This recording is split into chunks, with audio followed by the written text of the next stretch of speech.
Welcome back to Rufus Duck Adventures. Following on from my previous video, I'll be doing a small review of my Otimos xlite nomad solo tent. I've had a couple of nights in this now, so yeah, we'll do a little mini review on it. Okay, so this is the bag it comes in. Lovely bag. It's about 400mm long, 3 inches by 6 inches. I've got the footprint in here, and as this weighs at the moment, it is 1,986 grams. The footprint weighs about 200 grams, so just less than 1.8 kilograms tent alone. I've done a couple of little modifications, you'll see that as I go through the review, that makes that a little bit heavier. So mine's just tipping just over 2 kilograms at the moment, but it's so small. I mean, it might be 2 kilograms, but it feels lighter than that for some reason. And this is a great bag, you know. It has a little compression strap. You pull these things and it tightens it up, like a burrito style bag where it all goes in the side. Anyway, I'll get these out of the bag and we'll have a look at it. So here we go. Here's the tent, that beautiful green, somewhere between green and grey. It's really quite dark. I really like it. I really like that colour. Red guy lines, pegs, 14 of these. These are like a Y shape with a twist on them, about 6 inches long, really light. I think they're about 10 grams each. These remind me a lot of the Nature Height ones. These are obviously branded Otimos outdoor gear, but yeah, a lot like the Nature Height ones. It is possible to bend them if you're whacking them into a rock, but I've never had any real problem with these, and I don't feel the need to swap these out. These are pretty good in my opinion. Poles, 3 poles, 9.5mm aluminium ones, colour coded with different coloured ends, black ends and red ends. These seem a real quality item. And then obviously the stuff bag, and then this is your little repair patch with a pole jack in there as well. So that's the whole contents. Comes with a couple of little straps that you can tie it all up with. But yeah, it's good stuff.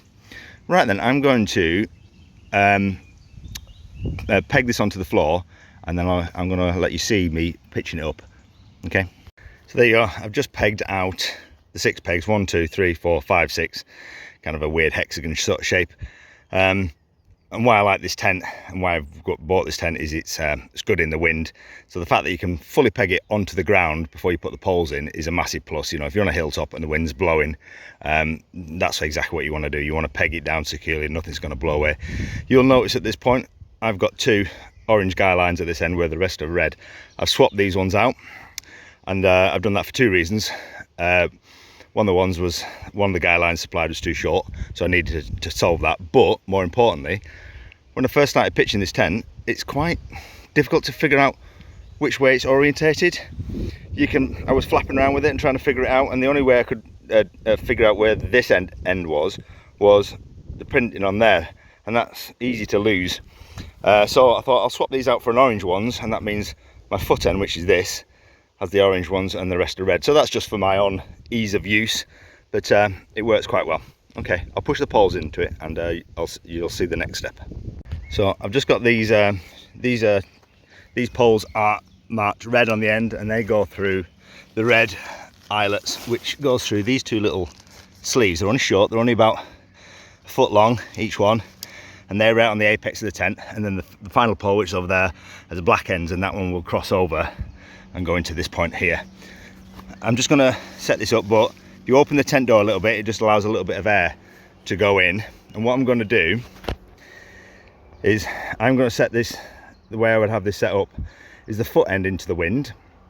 So that's my orange guy lines, wind blowing this way. This is the smallest, narrowest point of the tent, and I'm going to push this tent from here. So at the moment the poles are into its keepers this end.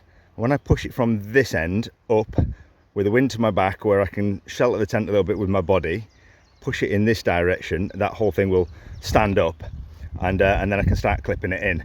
And you'll see that these 2 little bits of material up on the top stop the poles. When damage occurs in a tent, it's when it's usually being put up and taken down.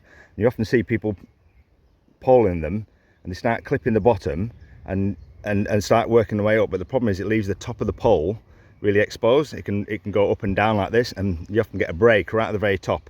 These 2 little sleeves mitigate that.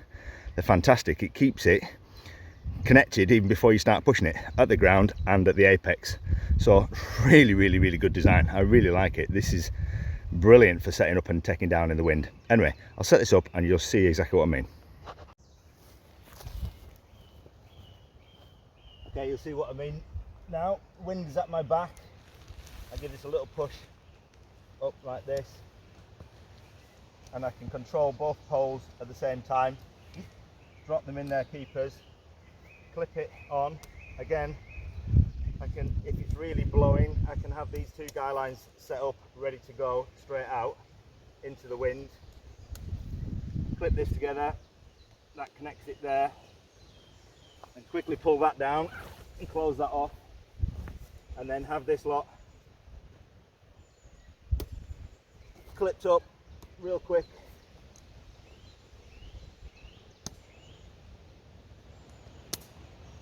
And then the third pole. So now you've got a strong structure with wind blowing this way, sharpest point into the wind, and this I can just clip on real quick. I'm going to clip the clips in as I go.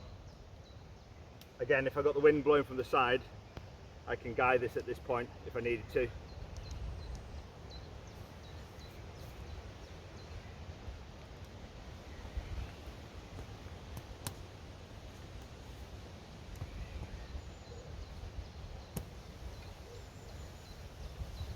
There you go. And these little straps connect the two poles together.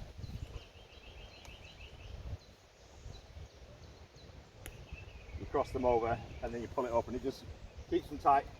So you've got three of these, and these create that strength at the crossing points. You know, a lot of tents cross over, but they're not actually connected together, so it means that the poles are slipping around. This doesn't slip around, and there you go. It's not guyed out, but this thing is rock solid right now. With the wind coming in from this end here, I've got this point here, this guides straight out. That is fantastic in that direction.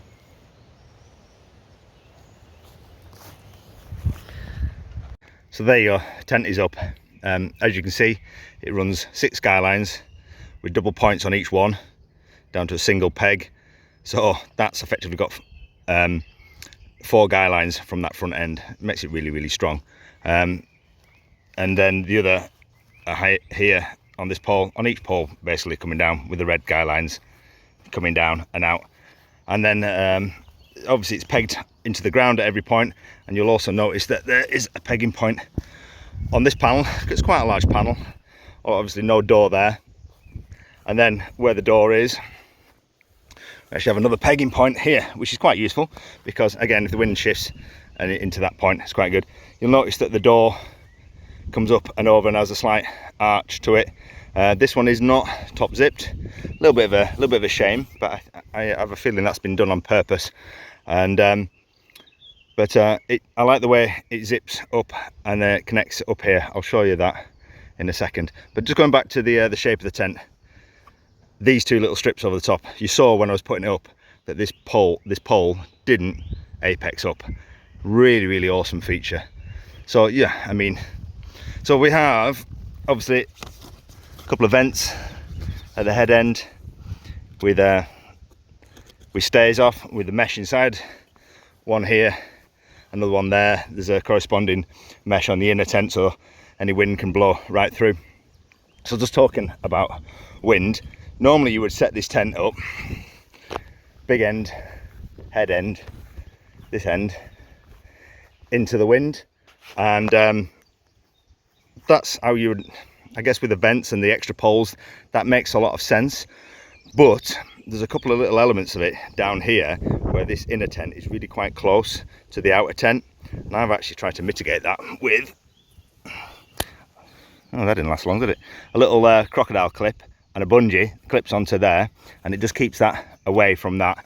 I haven't got another one at the moment. I need to put another one on there.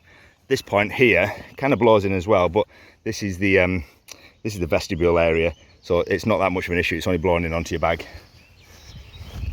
Yeah, so I'll take you inside the tent now. So here we go, going into the tent. Just have a look at the bottom, as those little metal clasps that we see on a lot of tents. simple sort of pullers. It's just a bit of paracord. There's a little loop on the bottom of that, and that is so you can turn this door into a little awning with a trekking pole, which unfortunately I've forgotten to bring today to show you that. But it swings up there quite nicely, and as it scoops around, it gives you just this little bit of a extra cover here, and this rolls back really nicely and has this clip underneath, which is like these clips, and clips up onto there. So obviously I'm doing this one-handed at the moment and not rolling the tent up properly, but you know, obviously I can do a better job of it, but doing it one-handed, even that holds it. That's how good that is. I can tuck that up there like that. You know, when you roll it properly, it works a treat. But that holds it really out of the way, and it's never gonna fall down. So coming through, taking a look at the tent, I've obviously got the dedicated footprint in here. Again, sorry about the light, it's very, very bright. Dedicated footprint, and then this awesome little feature, which is like it's like a pocket for your vestibule, and it clips in here and at the back, so it's like a triangular shape with luminous keepers. Don't know why they're luminous, but it's quite cool. But I found this to be a brilliant addition. I found that I can put my rucksack, empty my rucksack out, push it in there on its side, keeping the pocket at the top at this end, and like the hip belts down there, and then I've got all this space here for my water bottles, my cooking stuff, and my equipment, and it stays in here. It doesn't fall out. It doesn't fall out. What a brilliant feature that is. It doesn't weigh a lot. Really thin materials. Worthy addition. Really is. And then obviously the ground sheet. So talking about the materials, backing up a minute. 20 denier silicon one side PU coated tape seams fly sheet. Ground sheet is also 20D nylon. Here, this is a 20D nylon, so it's quite thin. I think it's got 4,000 hydrostatic head on the ground sheet. It's being 20D, it's quite a good idea having a footprint in there. The footprint is I think it's a 75 denier polyester PU coated. Ground sheet is actually silicon coated. This one's PU coated, and as you can see, excuse me, I got the waterproof layer up, so the resistant part is down. So yeah, you could probably use it without that, but it's a mountain tent that weighs pretty much bang on 200 grams. So you know, it's worth having, I think. Okay, I'll open this tent up and we'll have a look inside. So going through to the door, as you can see, it's double zippered. In a quite a cool oval sort of shape, and that pulls right back and goes into its own stuff pocket down there. And then, as you can tell, it's got a ventilated section at the top without any extra ways of closing it off. That's fine by me. I don't need a lot of material here, so I like that, not putting on things that I don't want. Coming into the tent, we have a couple of high level vents that line through to the vents outside, as you can see. So they're all your ventilation points in here. I'll just poke that in its nice little pocket. It goes in there nicely. So looking at the interior, this is a big space. It's bigger than I thought it was going to be. Still forgot my tape measure. I think it's about 900 there, 1.1 across there, 600 here. But what you're not getting on video is the volume up here. There's a lot of volume here, right where you're going to sit and lay. And I think the length is 2.1 meters, a meter tall to this. What is a flat section up there? See how that's flat? So it's like you can sit from here all the way through to this area and across. Yeah, it's a big old spot in there. Really like it. And then coming into it, one of the things it doesn't do too well is internal storage. Two little diddy triangle pockets, which are kind of rubbish really. It would have been much better with two pockets here for putting your kit in. But when I have used it, I've just stashed all my bags, sleeping bags and bits and bats, just up in the top corner above my air mat, or in this area. There's a lot of space just here. So lying down in the tent, I've got a lot of width across here. loads of space, loads of headroom. I mean, I'm laying on my back and I can barely reach this up here, so you can sit right across. There's a little lantern hook there. It would be nice if there was an upper pocket here that you could, a little mesh pocket that you could put your head torch in and your torch. Maybe they can change that for the future.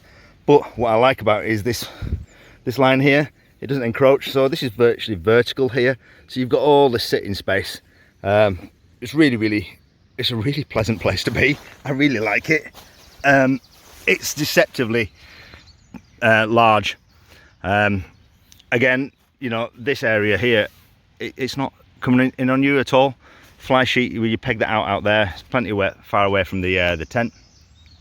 One of the things that does encroach a little bit is the sweep of this door. It'd be nice if it came back a little bit more. I guess there's that attachment point there for that bag, so it'd have to move back slightly.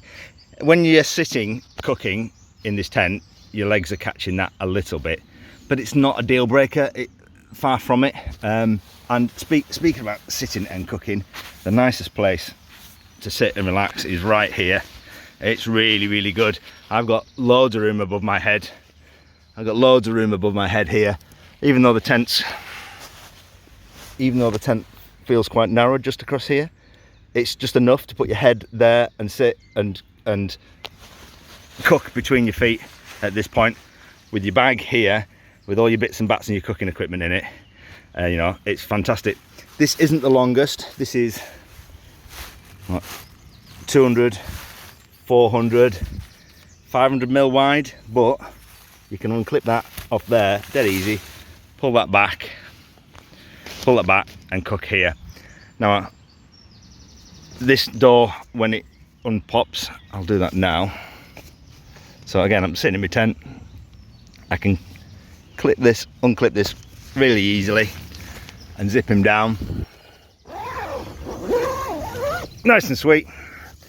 What I do is I can peg it out, or I can just put my boots there like that slightly, and now I've got this room to cook.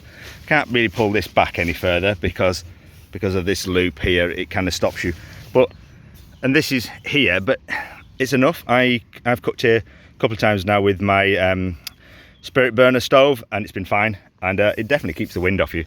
So if the wind was coming in from this end, it would just, like you say, you could put your bag there or your boots and just shift the wind past you that way, protect it a little bit. So it works from a cooking point of view. Yes, it's not top zipped, but then there's a vent right there, so if you top zipped it to here, I don't see a massive difference, to be brutally honest. Yeah, so it's certainly doable and usable. And talking about cooking, that little eyelet, you can put this on a trekking pole again, which I've forgotten today, but that holds it out there nicely, and then you've got this space in here, out of the wind, out of the rain, to cook under. So that turns out into quite a nice usable space with that pegged up there. You can't lift it that high, it comes up to about there, and I have a feeling that's why that's not top zipped, because that might make that weaker. That top zip in there would make that less of a feature, and I think if you've got the wind blowing this way, which is the way I intend to do it, I think I'll use that little porch trick more often than not. So you certainly won't want that being compromised with a top zip at that point. Yeah. So a quick look at the hardware. We mentioned the pegs, we mentioned the 8.5mm aluminium poles and the little aluminium clips at the bottom.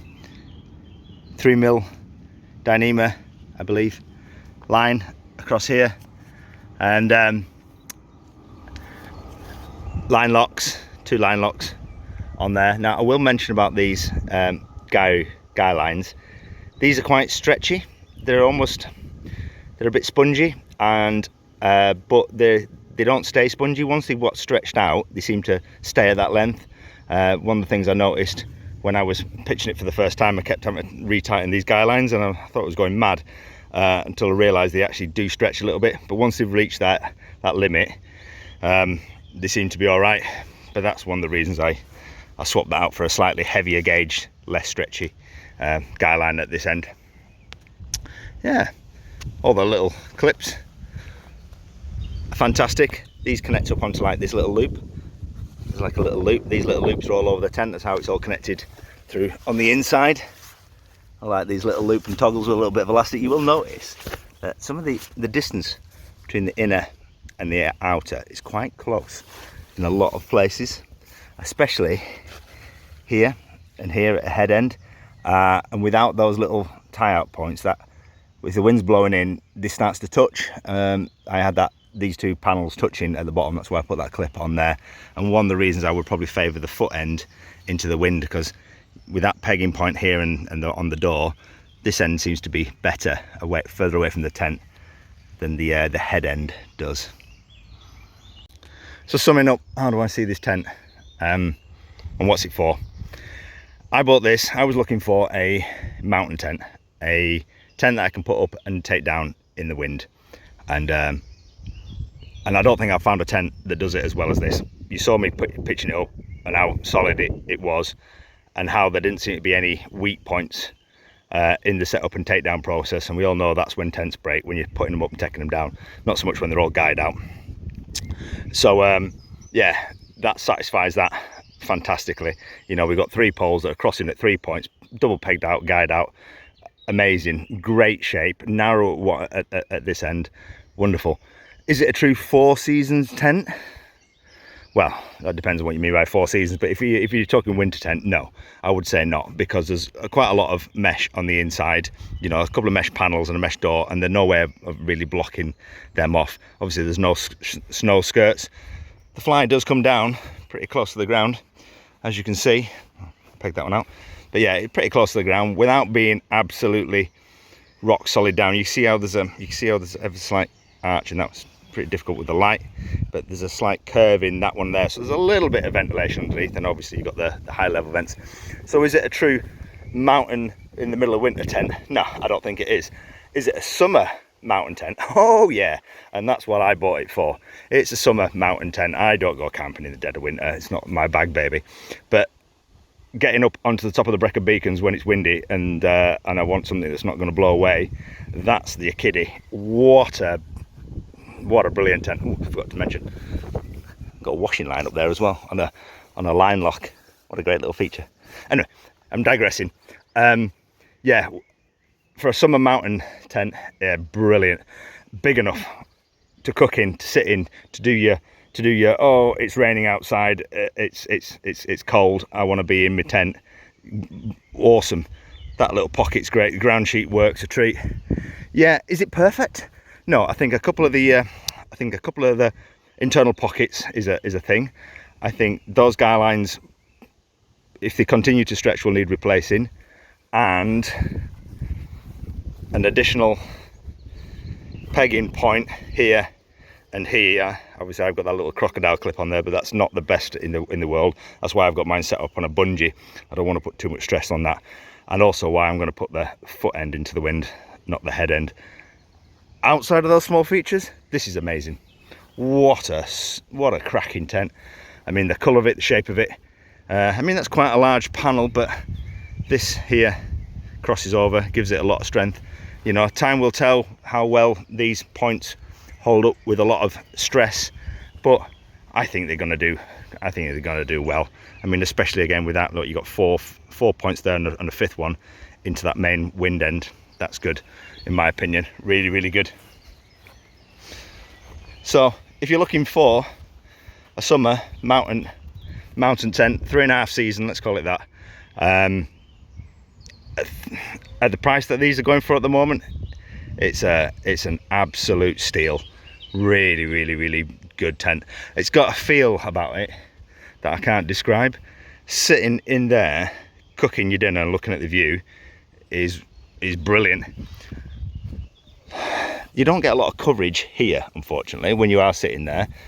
And I did notice one thing in the morning, had a bit of condensation when I went to unroll it. It dropped a load of water off there and down into this little bit. So one of the things I will be aware of in the future is when I'm rolling that tent up for that door up for the first time, I'll probably do that with my door, and that means any water then, well, maybe that, any water then that drips off that door just as I'm opening it then goes down there. A small thing, small compromise to solve a slight water dripping issue. Again, really small element, and I really rate this tent. I haven't been as excited about a tent as this in a long time. Anyway, I'll leave that review there.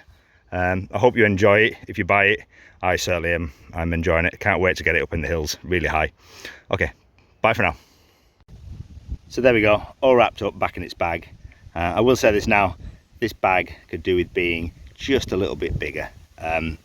It's a clear, dry, bright, sunny day, and this tent's gone away perfectly dry, and I've got it back in its bag with its ground sheet. But if there was just a little bit more space, it would go in there. I mean, I can imagine when this is wet, that would be a bit harder to pack away, or if you're in a rush and it was windy, that might be a little bit harder. But it's a great bag, just needs a little bit more space. I'll just wrap this up by saying, you know, is this the perfect summer mountain tent? No, but it's really close, really close. Yeah, what a cracking thing it is. I think if you buy one, you won't be disappointed. Okay, I'll leave it there. Bye bye.